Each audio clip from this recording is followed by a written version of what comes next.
Okay, good evening. Welcome to Energion's Tuesday night hangout this week. Today, our guest is Dr. Dolly Berthelot, the author of the book Perfectly Square.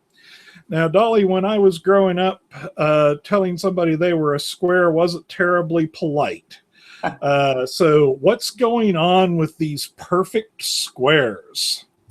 Well, when I was growing up, it also had the same connotation. And to some extent, there's an aspect of that suggested, but I'll get back to that later. The main point is that this is a world that is made up of squares. All the characters in the book at the beginning, they're all perfectly square. And I will show you the book. It's a very small one, but hopefully with a lot of meat in a small space and a lot of fun in a small space. And I'm going to read just the opening of it to kind of give you an idea of the spirit. It is a fantasy fable for all ages, and that's important to remember as I read it. It's been enjoyed and used by everybody from school children through the university professors and staff, medical people, managers, etc., business managers, and churches. Once upon a time, a world was square. Really, everything in it, including all living creatures, was square, perfectly square. In fact, everything was made up of 2-inch squares that multiplied by 2, of course, to reproduce methodically. They joined together to form larger objects, even older square creatures, all easily divisible by 2. Birthdays meant add a year and add a square. Naturally, everything fit together. Everyone knew just what to expect, and they did expect just that. Absolute, measurable, predictable perfection, which everyone recognized, of course, and agreed upon without question. Squareland had no conflict. Well, it was a very peaceful world, Squareland, but it was also a very limited world. And after a time in the book, something happens. I won't say what.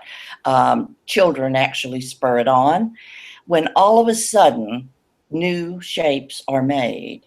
And of course, Squareland is in complete upheaval. There's conflict, there's tension, and lots of questions, because how do you deal with people who are so very unlike you and so very unlike everything you've ever known or accepted about your world?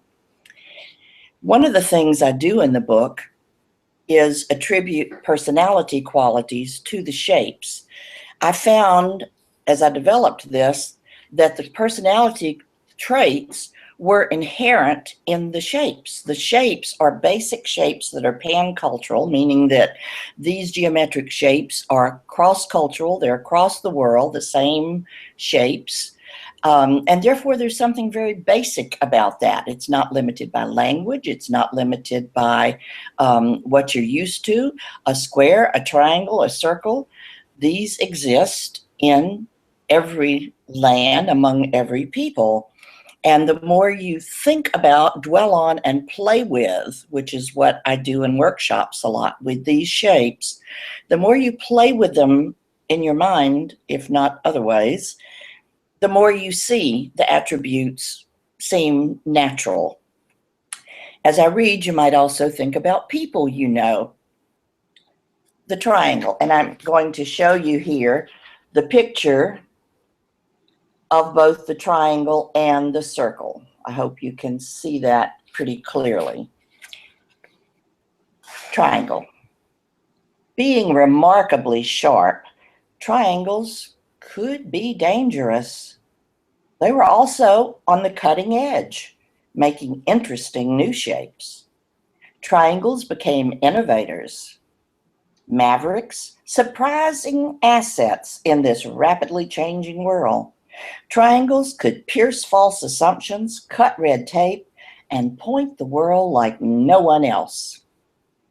In contrast, circles were philosophical, conjuring abstract ideals of all-embracing, never-ending love, interconnectedness, and pie. True, they were not understood by many, but criticism rolled easily off their backs.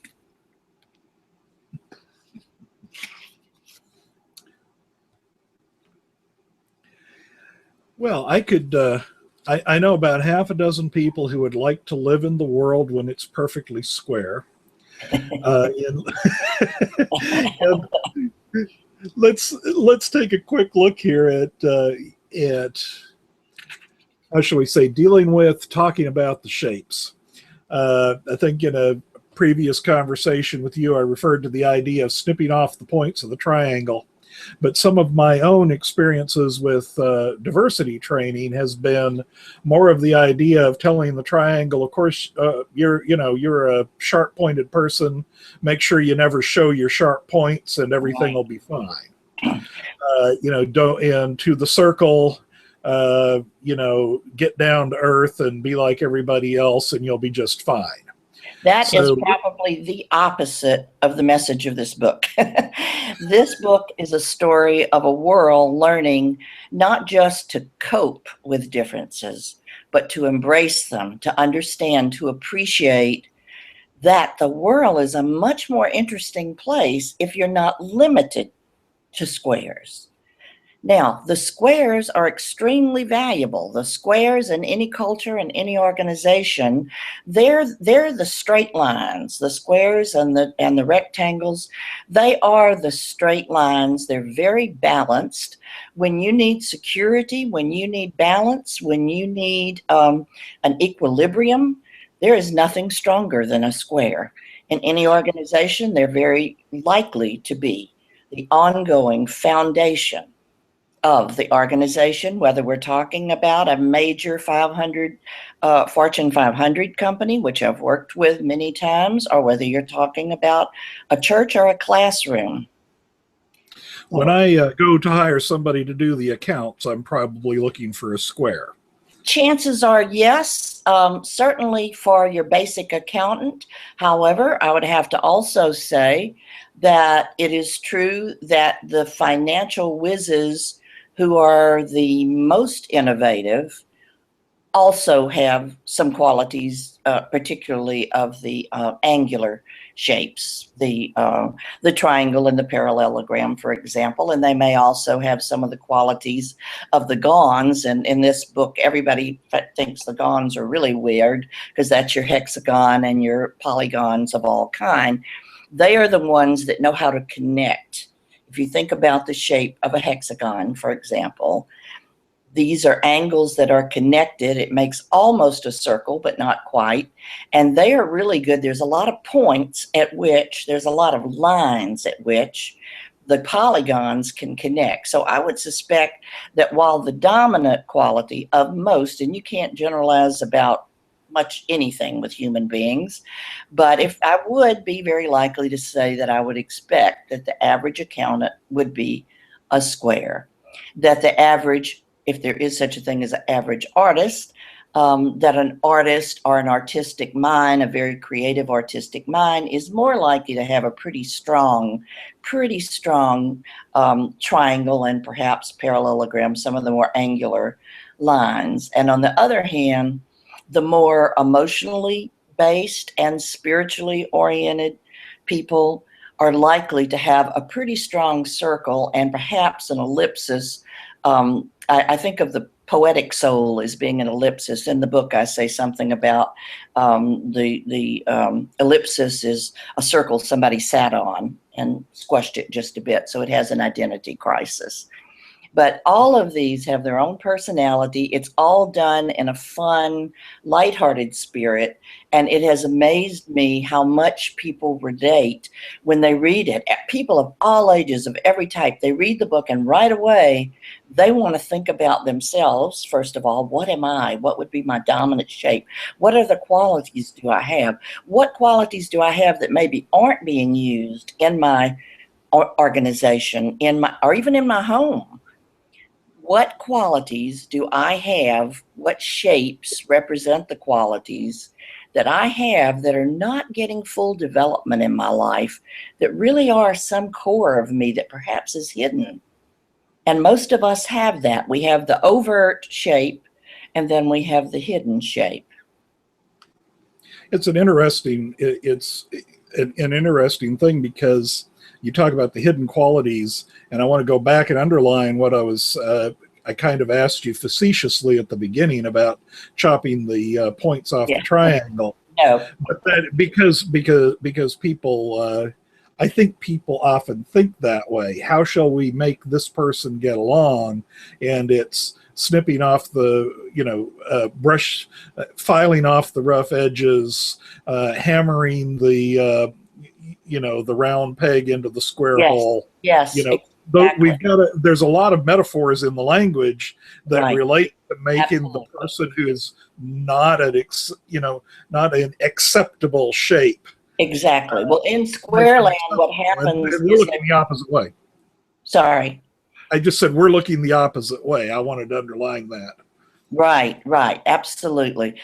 In Square Land, what happens is that they learn that there are things they can't do as perfect squares that they can do. And there's a visual dimension to this book where there's simple little computer drawings. And when you think of different shapes, if you think about what's in your world, just look about the room that you're in and look at the different shapes that exist in that room. You could have a table that's square, but what if you needed a round table? What if you wanted to seat people in a way that you couldn't do in a square?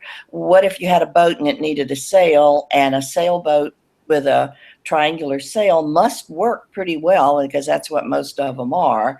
You couldn't do that without a triangle. Well, metaphorically, it's the same thing in any organization, in any department, in any group, whether it's a group of 5 or whether it's a group of 500 or even 5,000. The idea and what this book is trying to stimulate is the awareness that the differences are gifts. They are not to be made all the same. We learn from each other. We listen to each other. We observe each other. We become broader people. We become more richer. We're enriched by the differences among us, but only if we're not terrified of them.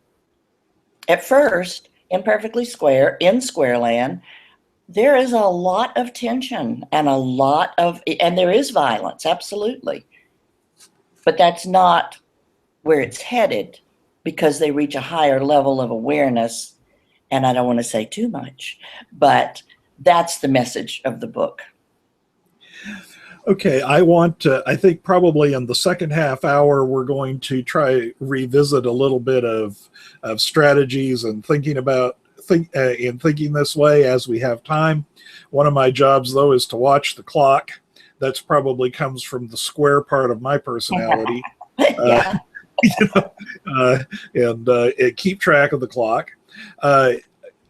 We first encountered one another when you were conducting Community Dialogues program, which was a wonderful experience. The first diversity type training that hadn't left me both bored and annoyed. And so I was very happy with to experience that. What I wanted to ask you now is, what in your background led you into the idea of diversity, and particularly unity and diversity? How did you get here to where this is a passion for you? I almost feel that it started very, very young. I was always a writer and an artist in spirit and inclination and talent, always, I would say almost from birth. I think that tends to give you a different perspective on the world. I came from a small town in Louisiana that had some major racial issues and became a hot spot during the civil rights movement. I almost said the Civil War movement, because sometimes that's what it felt like. And of course, when we don't find ways to appreciate our diversity and work within it to find unity, you wind up with war. In our world today, you wind up annihilation is what results. So I feel like on the macro level, we must find ways to do that. On the micro level, our homes would be a lot more peaceful if we can do it. Our churches would be a lot more peaceful. Our workplaces would be a lot more peaceful and function better and thrive better if they learn to appreciate the diversity. I also am the oldest of 7 children, 7 wonderful children raised by 2 wonderful parents, both immigrants' kids they were, one from Lebanon, one from Germany. I learned fairly early on about troubles in both those countries, both of which were at root a diversity issue. I could talk a lot about that. I won't go into it here, but if you know anything about the history of Germany and the history of Lebanon, you can see the connection. So there's probably all sorts of deep-seated programming that I was working against as I naturally evolved this way. From the time I was a newspaper editor, which was my first job out of college, I'd been editor of the school paper, college paper at Southeastern Louisiana College, my undergraduate school. I wrote about such issues then, but more to the point, when I got out into the daily newspaper, there were circumstances where I had to stand up for civil rights. For example, there had, for such minor civil rights, really, I remember a day when there was a couple came in that was Black, and they wanted their picture in for their engagement. And by this time I was editor of the paper, new, young editor of the paper. And the society editor had always been the ultimate society editor. She wore gloves every day. She wore a beautiful hat every day. And she nearly passed out when they walked in. Absolutely. She wouldn't even talk to them, wouldn't listen to them at all. And so I took over and did put their picture in the paper. I was probably 23 at the time, and it was a time when there was no integration in the area that I lived in. For me, it was instinctive. I think it was, I'm a very intuitive person. I don't think it was anything I was ever taught directly by anybody else. And when I then later taught in a high school, I actually developed what I believe was, and could have been, I don't know this for sure, the first Black Studies program in a high school. This was in a very progressive town, Oak Ridge, Tennessee. And again, there was a lot of tension even there, even though it was a much more progressive town. And I learned a lot doing that, because I certainly had not been taught Black literature, and that's heavily what I was teaching, Black literature. I certainly had not been taught that at any level of the school that I had been to. Then I traveled the world, and we lived abroad in Turkey and Germany. So and we traveled constantly. So all these different cultures to me were just rich and wonderful. And I'd been wanting to travel my whole life. So, and I then was a travel writer in different countries. And that just gets us up in through the 70s. So maybe I need to take a break for a second while you while you say something, and I'll then talk about the next half, the next chapter. Well, I just see the I mean, I appreciate the connection and the way our your experiences lead into the passion for what it is that you do. Now, you emphasize through this, you emphasize the unity and diversity. Why is it important to talk unity and diversity and not just diversity? I'm glad you asked that. I feel like so much of the diversity work, when I did get directly into unity and diversity work, that was as a consultant. This is after teaching at Loyola University and doing this whole variety of things. Then I became a private communication consultant based in Pensacola, but working all around. And I realized then that what I cared about was something that was now being called diversity. Well, I preferred human relations as a term, but diversity was the hot term. And I noticed that so much of what was going on, I saw as negative. A lot of it was, let's bash the white guys. And what that achieved from my standpoint was the white guys either feeling angry or guilty. And neither one of those were particularly productive. I wanted to do something, I wanted to approach it in a way that everybody would see that we are all diverse. We are each different from one another. There may be patterns, there may be some generalizations that emerge, but most of the time those aren't very accurate. And you might have, I tell you, one of the things that happened to me when I was a professor at Loyola, it turned out that my best friend there was a professor in the law department. And I quickly learned that she had grown up much wealthier than I had, that she, not I, had gone through the coming out, being a debutante and all of that. And it was great for me to learn that, because it was like, you just can't generalize. Stereotypes need to be shattered. And if you just listen and look and talk to people and share their stories, and that's my other big theme. And of course, in community dialogues, that was a big approach that we were using there, is trying to get people to share their stories, because you can't dismiss somebody's personal experiences as quickly as you can dismiss a generalization or an abstract truth. Yeah, and that sharing of the stories was and I think is extremely important, because so often we make this about what people know, but that makes it an abstract discussion. But everybody does have a story that they can share, provided that we give them the opportunity to do so, and listen.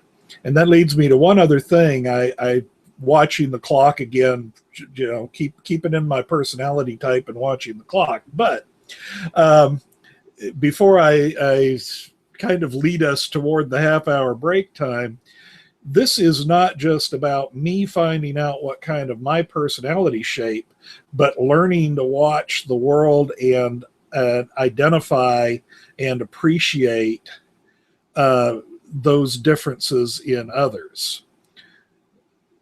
There is no way that 2 people or 10 people or 1,000 people can reach a common goal unless they have found a way to appreciate one another, to use the gifts of one another, and to find a bridge across their differences. If they can do that, then they have found a way toward unity. And with the unity, and still using their differences, they can build whatever it is they want or need to build together. Okay, and I want to remind everybody of 2 things. I'm talking with Dr. Dolly Berthelot. She's the author of the book Perfectly Square. It's a fantasy fable for all ages. And also, the Q&A app is active. If you want to ask Dr. Dolly a question, you can do this. You have to be signed in through Google+, and the process is a little bit too complicated for me to explain on video. But if you are signed into Google+, you can provide the you can ask a question along the line on that. Okay, let's as I'm watching the clock, let's switch back here. How on earth did you get the idea for this book? I love the shapes. The shapes grabbed me. I like geometry in the first place, and so this whole shape thing, and I want to do really weird shapes. I don't necessarily want to be a really weird shape, but hopefully I can find a few weird shapes around the world. How did you get the idea? Well, the funny thing is, a lot of people assume after reading the book that I must be really into geometry. I never even took geometry. I am as dumb in math as anybody could be. But remember, there's this artist side as well as the writing side. And remember, I was doing at the time very actively involved in the business world, doing unity and diversity work and being frustrated by what was out there and what people were assuming about what diversity work was, in contrast to what I so strongly believed it needed to be. And I was wrestling with this and trying to come up with a way basically to cut through, showing that I am, I suppose, a pretty strong triangle, basically trying to cut through the hostility that prevailed so often, and the indifference. I mean, really, was kind of a combination of indifference and hostility that I felt was prevailing in so much of what was happening. And I thought, gosh, humor can do so much. Stories can do so much. I need to find a way to do that. Well, I dreamed it.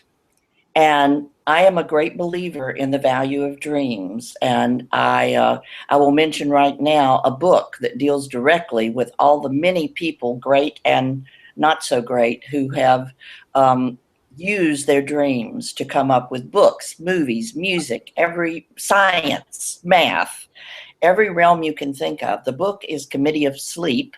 It's by Dr. Deirdre Barrett of Harvard University, Harvard Medical School.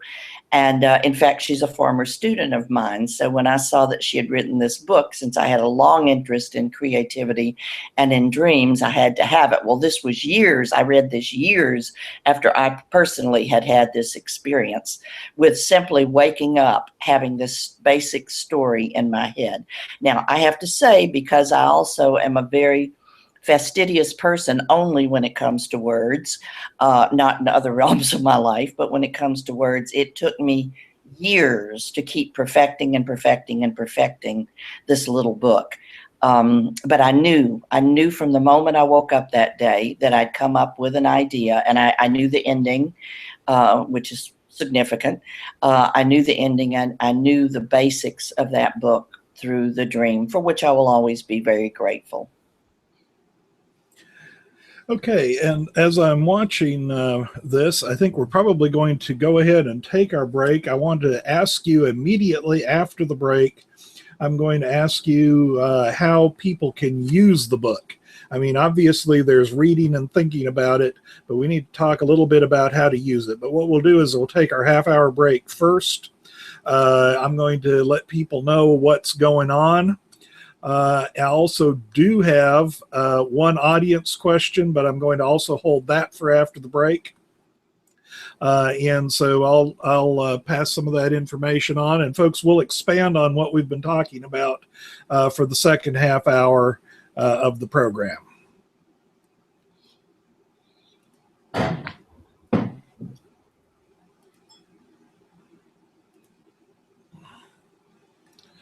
Okay. I am holding up a copy of Perfectly Square. Energion Publications is distributing this little book. Its price is $8.99. We have a couple of add-on packages, a program of 20 questions, and a brief survey to look at what your shape actually is. And so we're going to, hold on just a second here. I'm trying to,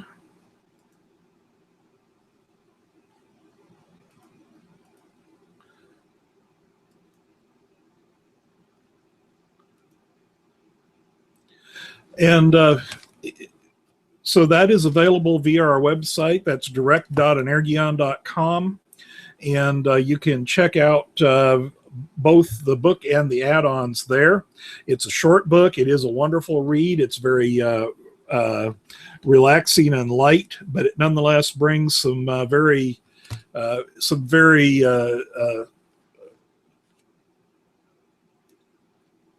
shall we say, some deep thinking at the same time as it's light reading. I want to get that one right. Also, I want to mention that right now we're working on a book that actually is somewhat related. It's titled A Home United. It's by author Dr. Bob LaRochelle, and it's talking about living in families that are multi-faith, and talking about how to get along, how to build on the strengths of a couple that comes from different religious backgrounds. So we're going to call that our break. I think that Dolly is ready to rejoin us here. So let me see if I can bring her back. Okay. Dolly, I seem to have muted you. I am having trouble unmuting you. Well,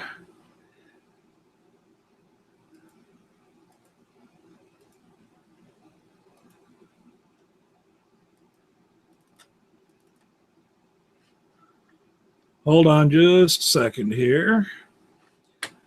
There we go. I think. Okay, we've got you back. Apologize, folks. I had a little bit of that was what we call the human error end of technical difficulties. I was clicking on the wrong thing. So we now have Dolly back with us after I figured out how that worked. What's amazing is it wasn't me screwing up the technology. I muted you from this end, and I need to bring up the a particular thing. And now somehow, oh, there we go. I was going to say it somehow lost the questions. I think this is a topic that we were going to cover a little bit later, but as an audience question, we're going to bring it up now. Okay. The question is, how do you present this in a church setting? You've already mentioned that churches certainly can use it, and my experience tells me churches definitely need it. That's my comment added in. So how do you do it in a church setting? Let me finish reading the question. Okay. This is from a viewer. Do you have to spend more time cutting through the hypocrisy that, oh, we all love each other? It seems this might also work with an interfaith group, right? And so go ahead. That's our audience question. Well, it's a wonderful tool with any church or synagogue or temple or any religious institution. First of all, it can be done as part of a church service, and that would be simply introducing it and talking about the concepts and the message in it. So that would be one way. Then it also can be done in workshops. It can be done with something that I call self-shapes. Self-shapes, I don't know if you held up the self-shapes. I did. Survey. Go ahead. The survey is a very easy way that you can do it. A very simple thing to do is to have everybody take one of these surveys, fill it out, and then compare and contrast. It's a fun thing, and it's a fun approach. That's one way to start talking about your personality differences in relation to the shapes. The most thorough way to do it is with a seminar that I call, I actually have two seminars that are each 3-hour seminars. One is called Self Shapes, and the other is called Relation Shapes. And that sort of suggests the focus. In doing these, we apply it to whatever is the organization. In the case of churches, for example, you would gather perhaps your leaders, perhaps the heads of different committees. That would be up to the church, what group you wanted to put together. And you might start with a group of 8 or 12 or 16, no more than that at one time in all likelihood. Although I have done it, I did it at the World Future Society with a larger group, but it really wasn't the full seminar. But it can be done with a larger audience, up to hundreds, really, than having spin-off groups. And what the group does is they go through this module with me thinking about the different shapes, what the implications are of each, then thinking about what they think at a conscious level they would have as their, like I do a 10-point scale, for example. Do they think that they're 8 points this and 2 points that, or do they think they're evenly divided, or do they think they're so strongly a square that that's absolutely it? This opens up dialogue tremendously. And then you apply that dialogue to all kinds of situations and settings. The self-shape module actually takes the whole hour, the whole 3 hours, surprisingly, just to come to the culmination, which is each person in the group uses construction paper and scissors and glue to make a self-shape that becomes like their label. And the second part, which is the relationships, although a lot will happen just naturally without using all of the things that I've done. Just putting people in that setting and having them do this. Once they get their self shape, they will instinctively, automatically start talking with each other.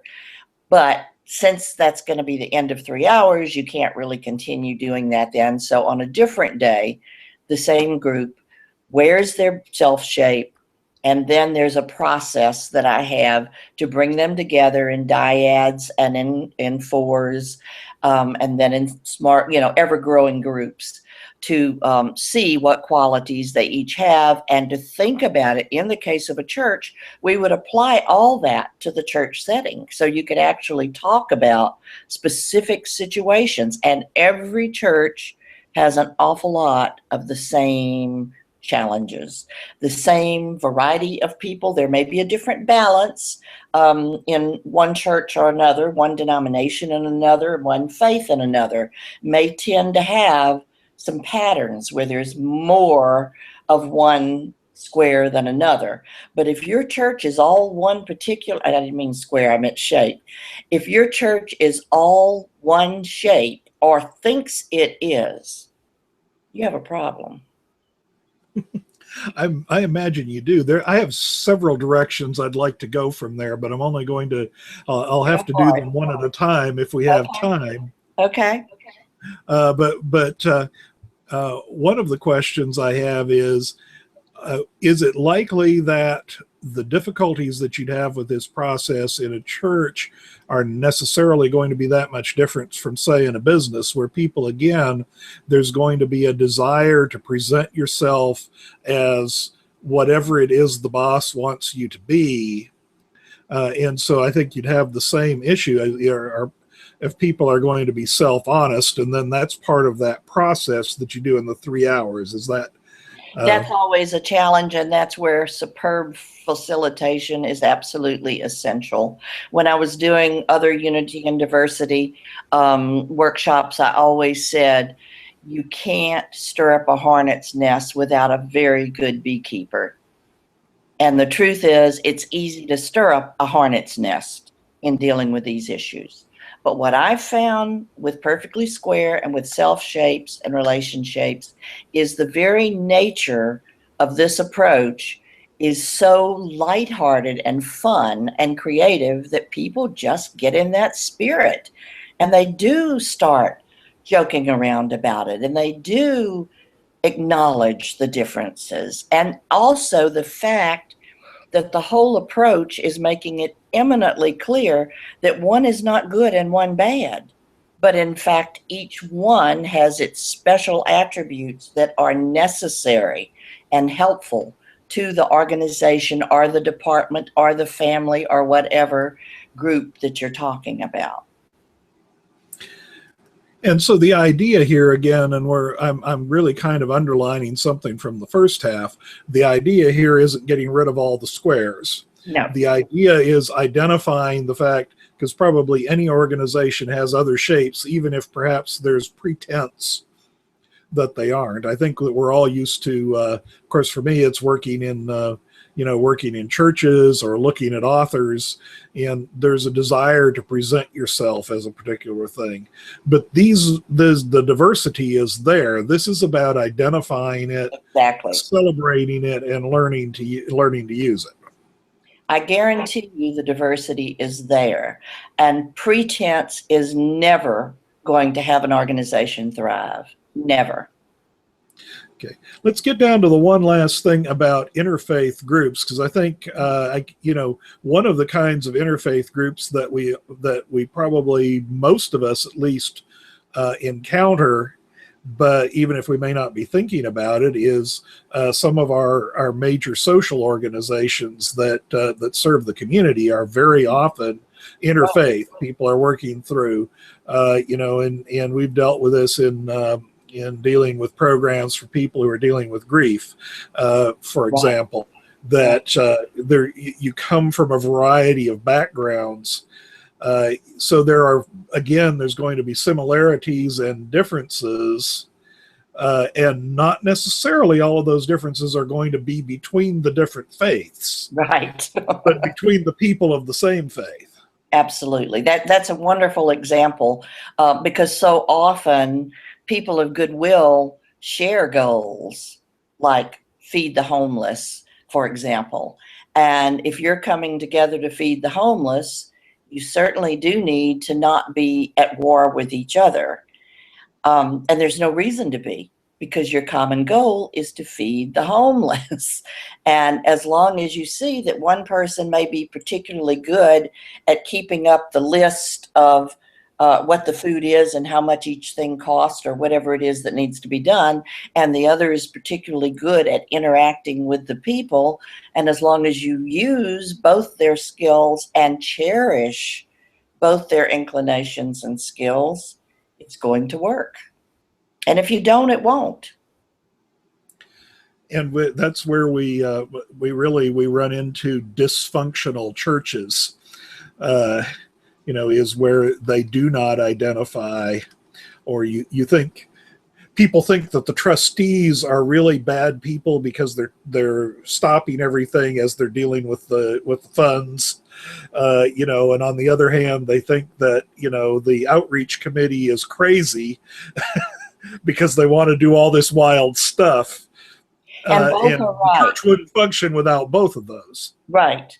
Exactly. And it may be that you need to consider having some more exchange within your organization, that you might, for example, your board might need to have something other than squares on the board. Because after all, keeping track of the money is not the only thing boards need to do. So somebody that happens to have a creative vision can be very useful on a board. And somebody who, as I said, somebody who's very stable and balanced and can always present a point of view that's going to help with harmony, let's say the circle, is going to be very important, perhaps in both of those situations. And I was kind of saying that to also lead us back then to you mentioned I said you want a square for your accountant, which may be a little bit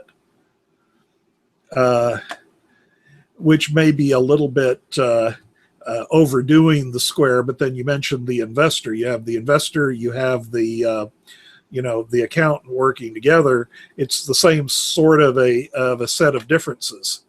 Okay.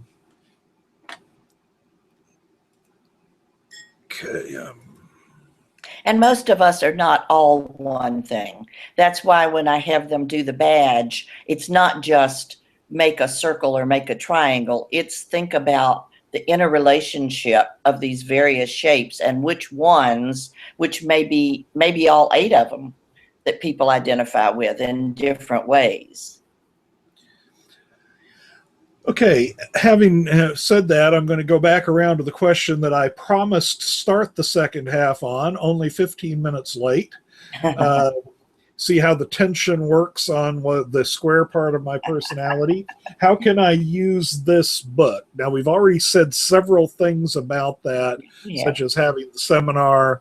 And I do want to make sure in answering that you mention these two add-ons, the 20 questions and the what is your shape? I don't have it in front of me. What I'm shape sorry. are you in? What shape are you in? Get the title right. Yeah, and both of those are available with the book on our website. But other than having the 2 3-hour seminars. Well, let me talk a little about the questions. The questions, it is just 20 questions, but they are intended to stimulate thinking. I mean, a lot of people read the book just to have fun with it, just because it's an amusing story, it's a fanciful tale. People give it as gifts for that reason. They give it to children for that reason. They give it to all ages for that reason. However, many people do want to think more about it. And I'll say one thing. I like the quote on the back of the book. Let's see where the book is. There's a quote on the back of the book that is by Betty Williams, who is the Nobel Peace Prize winner of 1977. She's a remarkable woman who was one of the main peacemakers in Ireland at the peak of all the war in Ireland, and then became director of global children's studies in Houston. She says, "Perfectly Square is perfectly lovely, a charming, gentle little work that makes you smile and makes you think. The perception is beautiful. I just loved it." I was very pleased with that quote. And I was very pleased with it coming from someone who truly knows firsthand, up close and personal, in the middle of gunfire, what it means when people don't find a way to build bridges, what it means when people don't find a way to find the unity within their diversity. I thought that Ireland, wartime Ireland, was a wonderful example of the result of the lack of unity and diversity, and the exact opposite, of course, of what we want to happen. The questions themselves can be used with any age. I haven't even looked at it in a while, but how do you approach and handle conflict compared to others? How do you feel about conflict?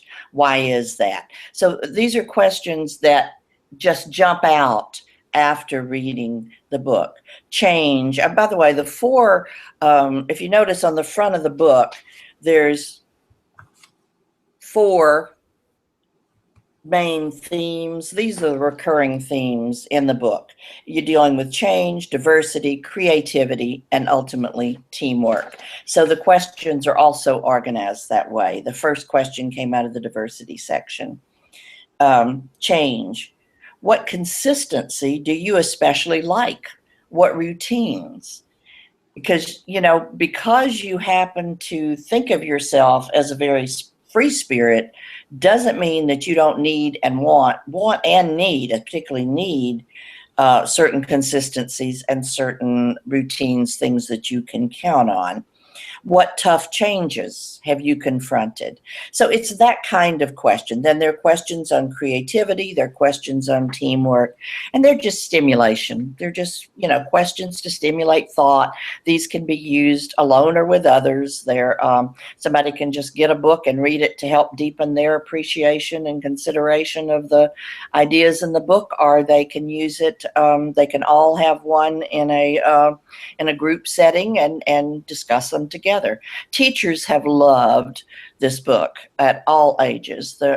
One of the times that I spoke at World Future Society, a teacher came up to me and bought the book, and she said, "I'm going to use this with my second graders." Well, I discouraged it at first because, frankly, I was thinking it had to be at least middle school through university and adult, but she felt strongly that she knew that she could use it.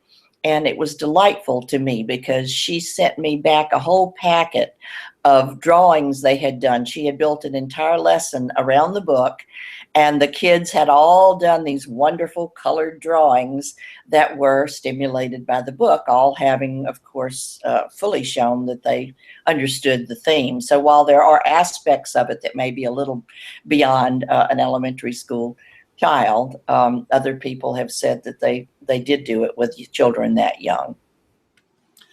Okay, and I want to make sure that people are aware, because we've mentioned seminars and the consulting work that you have done and that you do, that you can, if you do contact Energion Publications, we'll pass it on to Dolly. She also has a website, mindyourmemories.com, and contact information is available there if you want to get in touch with her about this. So I just want to make sure people are aware of that.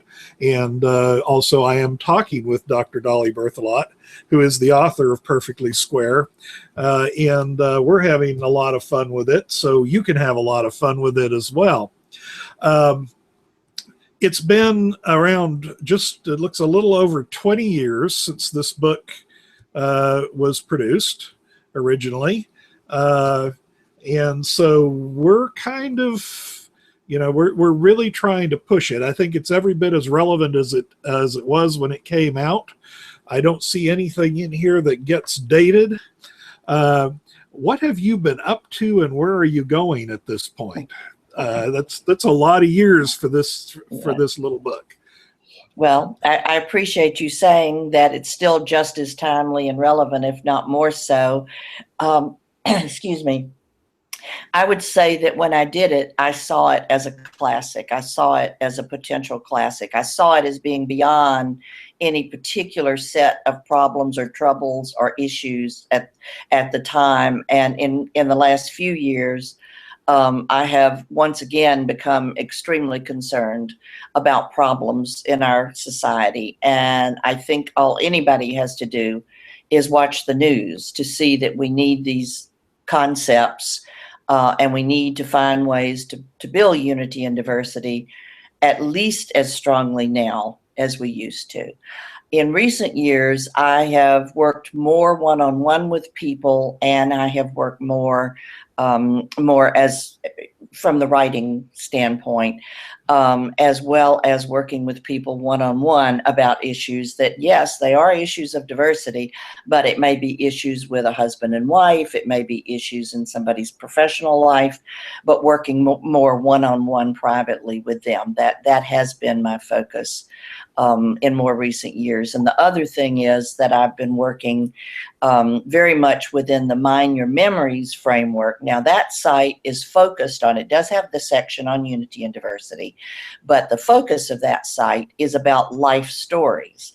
I realized at some point in midlife that one of the patterns in my life is that everything I had done, from working for the daily newspaper to the international travel writing, to the teaching, the way I approach teaching, to Mind Your Memories, all of it had involved stories. And I was really becoming more and more conscious of the importance of stories and the need for every human being to share their story. And in some cases, it's really valuable to do that in print, particularly if you would like to pass on your values, if you think that there are things in your life story that maybe could be instructive to other people or just entertaining to other people. And I submit that every single person has life stories that are of value to other people.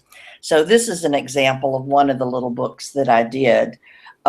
This is a small book again, and because I do tend to think that good things come in small packages.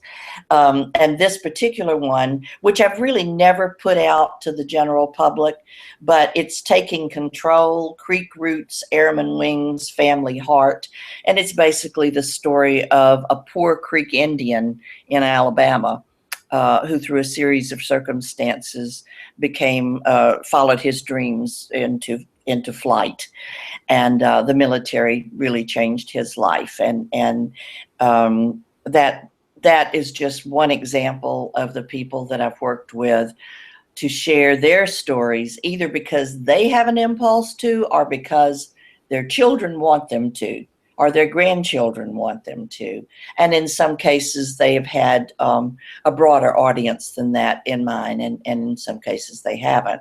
There is tremendous value in sharing your stories, whether it's for your own spiritual growth, which very much sharing your story, exploring your story, thinking about your story, thinking about the connections between and among different aspects of your life experiences, the patterns. What is it that has woven the fabric of your life story? This is a very therapeutic process. I worked with one woman for a year. She was herself a therapist. I am not officially a therapist by any means. I'm dealing not with illness at all, but with positive growth. And this woman had led a remarkable life. She was herself a therapist who had been, in fact, an alcoholic.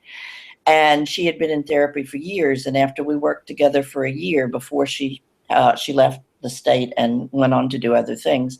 But she said to me, one of the greatest compliments that Mind Your Memories could ever have, she said, I really got more for personal growth and understanding from this process with you than I did from all my years of therapy. Stories have power. It can be a fiction story, a fantasy, like Perfectly Square, or it can be your own life story, your own life experiences. I embrace both sides, the fiction and the nonfiction. I love doing them both. I love working with people in both realms. And I did have a long period of a hiatus personally because of my own medical problems and my husband's medical problems and dementia, and ultimately my caretaking and then new widowhood. And I'm back. I often say, I'm not ready to retire. I'm ready to resume. And frankly, this tonight is part of my resuming. And I have been working in the last several years on a memoir of recent years, a memoir that will include the story of an imperfect relationship with two imperfect people who wind up dealing with a very challenging illness, both mental and physical decline, and ultimately the transitions that came with that. That is shortly going to be published, but that has taken my focus. So I've been sort of hermit-like in recent years, and kind of just coming back into the public realm.